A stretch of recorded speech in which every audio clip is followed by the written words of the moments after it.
Pagdating sa mga mid-size SUV, hindi magpapatalo ang Mitsubishi dahil alam nyo naman, kilalang kilala sila dahil sa model na Montero. Kung pamilyar kayo Tsaka yung mga SUV kasi, sikat sa Pilipinas yung mga 7-seater kasi pang-outing, pang-pamilya, barkada, no? Tapos, pwede mong idaan sa mga malulubak na lugar. Pero kung may Money Max ka na Act of God warranty, ayos yun. Mas ayos, no?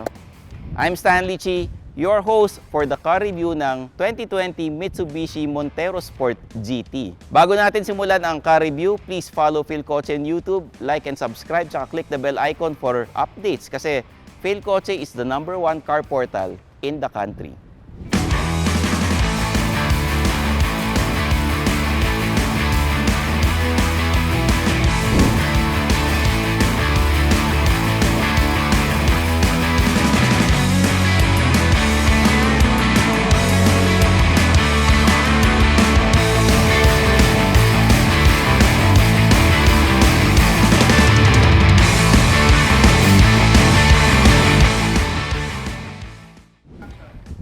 Mga paps, kung papansin niyo itong harap ng Montero Sport na to, ang ganda ng LED headlamps, yung fog lamps malaki.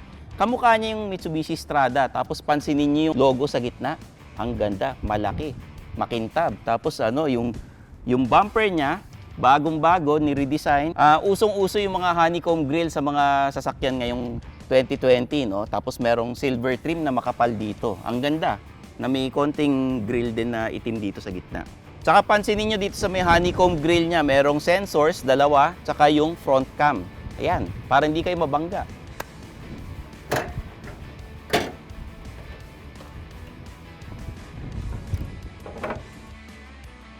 This 2020 Mitsubishi Montero Sport is powered by a 2.4-liter diesel engine that delivers 179 horsepower and 430 Nm of torque. The engine is mated to an 8-speed automatic transmission. In terms of fuel economy, we got 15 kilometers per liter while driving at an average speed of 80 kilometers per hour. City driving yielded at around 7 kilometers per liter. Ang ganda ng makina, tandaan nyo, 2.4 diesel engine. Hindi ka mabibitin sa makina niya dahil ang reputasyon ng Montero Sport, very efficient yung makina talaga. Tapos, pagdating sa fuel consumption, hindi ko sinasabing matipid, pero pwede na. Ayos na ayos to.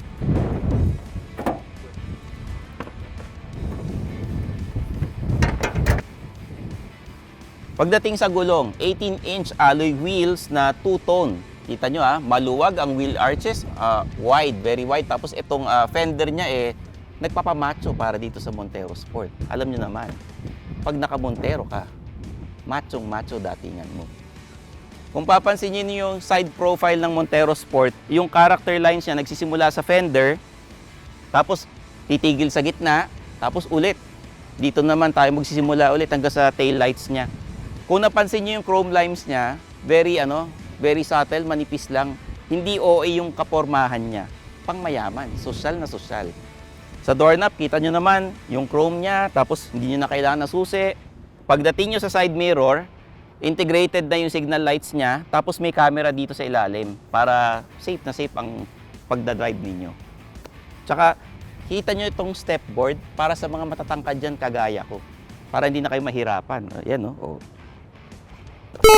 Pagdating dito sa likod ng Montero, kita nyo naman, may spoiler, may shark fin antenna, for aerodynamics to Tapos, may chrome trimming dito, medyo OA kasi makapal. Pansinin niyo yung taillights, ni-redesign ito kasi ang Mitsubishi nakikinig sa mga car enthusiasts. Dati kasi hanggang dito yan.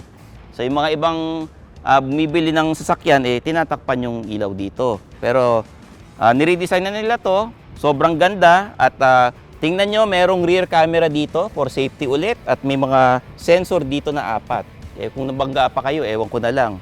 Ito naman, may silver trims na may reflector to complement the overall look dito sa likod ng Montero Sport. Buksan natin yung likod ng Montero Sport. Alam nyo, meron tong sensor yung gaganyanin nyo lang yung paa nyo para mag-isang bubukas. Kunyari, may buhat-buhat kayong mabibigat na bagay, groceries, no? Pero sa ngayon, gagawin natin yung automatic na pagbukas. Ipapakita ko lang sa inyo. Kita nyo, one touch lang. Okay na, di ba? Dito, may lagayan ng toolbox.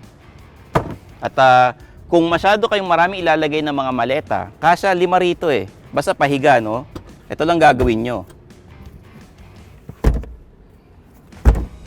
Ayan, tutupin nyo yung likod na upuan, mas maluwag na yung malalagay nyo dito. Mas marami.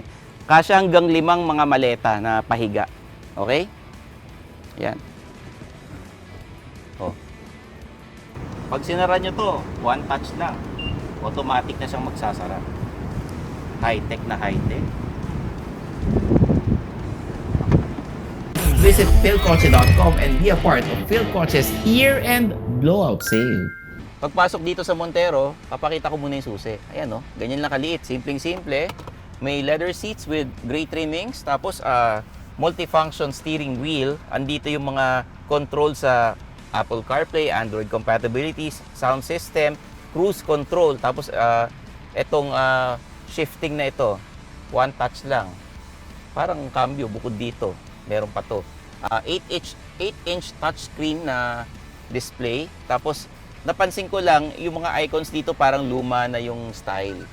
Pero okay pa rin naman, kompleto. May saksakan ng USB, may mga cup holders, different compartments na pwedeng lagyan ng kung ano-ano. Ayan. Dito may dual zone na control sa aircon. Tapos kung papansinin niyo yung dashboard, okay lang naman siya kaso hard plastic. Ayan. Tapos may mga silver trimmings all over.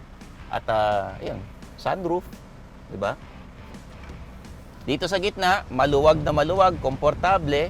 May mga controls para sa aircon tsaka sa ilaw, so hindi mo na kailangan utusan ng driver na buksan yung aircon o lakasan. Andito yung aircon, malamig. May saksakan ng USB at dito 220 volts, no? Ewan ko pa naman kung makuryente ka pa dito. Naka-label na, ang laki, 220 volts. Kung dalawa lang kayo, eto, hilahin mo. Pwede ng armrest. May lagayan pa kayo ng kape.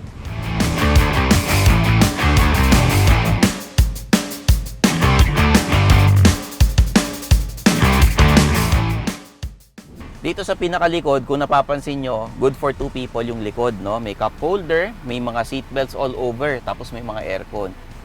Ito lang naman masasabi ko. Pag ang height mo 5'8" pataas, medyo masikip na sa'yo dito dahil yung headroom niya medyo mababa. Okay?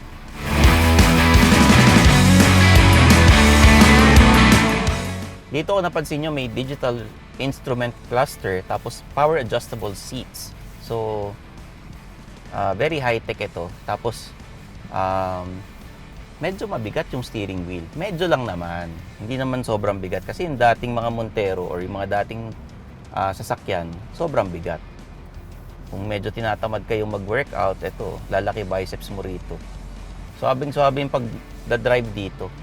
Kaya yung 2020 Mitsubishi Montero Sport GT, yung ibig sabihin nun, GT, good time. Kasi you'll have a good time driving this car. Ganda. Solid to. Actually, the Montero Sport, pagka city driving, 4x2 okay na. Pero alam niyo naman ang Montero, they go the extra mile. Kaya 4x4 ang binigay sa inyo. It's also worth to note that this vehicle comes with what Mitsubishi calls the Electronic Dial Super Select. Basically, this is where you can switch the Montero's driving characteristics or behavior. Use 2H for normal driving conditions, then switch to 4H when you need to drive through rough roads and hazardous conditions like heavy downpour. 4H LC is used when you're driving through rugged terrain with low grip. Lastly, 4LLC is used when you need to go through rocks, mud, or sand.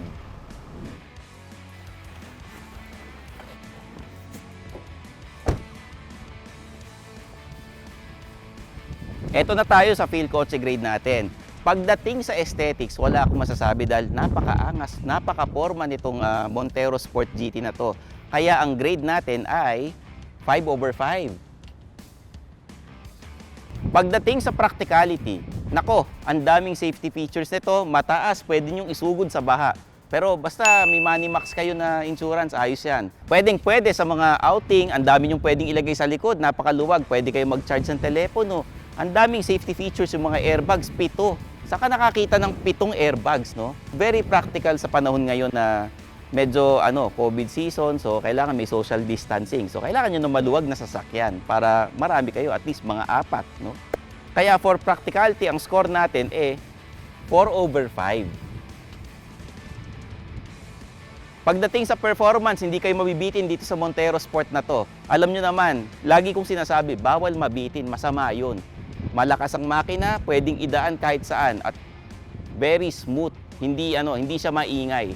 Ang ganda, kaya ang score natin dito 4/5 ulit. Pagdating sa value for money, medyo may kamahalan ng konti itong Montero Sport na to kasi ang presyo niya 2,450,000 pesos lang naman. Alam niyo naman may lumabas na isang sasakyan na mas bago, no? Nung last week lang, mas mura siya ng konti kaya ang score natin para sa value for money ay 3.5/5. For PhilCoche score, the pros outweigh the cons. Kasi ang con lang naman yung presyo. Pero overall, ang ganda. Kaya ang score natin para sa Mitsubishi Montero Sport GT ay 4.5/5. Mga paps, pagdating dito sa Mitsubishi Montero Sport, wala akong masasabi. Ang ganda. Aesthetics, maporma, maangas, value for money, medyo may kamahalan lang ng konti. Pero tingnan nyo, tinadtad ng safety features to. Kaya kung maaksidente pa kayo, ewan ko na lang. Siguraduhin nyo lang may Manimax kayo. Sa loob, very high-tech, may sunroof, may Apple CarPlay, Android compatibility. Wala, kumpleto to mataas, pwede isugod sa baha. Kaya kung ako sa inyo, you have to consider this Mitsubishi Montero Sport GT. So there you have it mga paps, our car review for the 2020 Mitsubishi Montero Sport GT. I'm Stanley Chi, ang kabit ni Mrs. Montero. Ang paboritong torero ng PhilCoche. Please like and subscribe to our YouTube channel and help us reach 100,000 subscribers before the end of the year.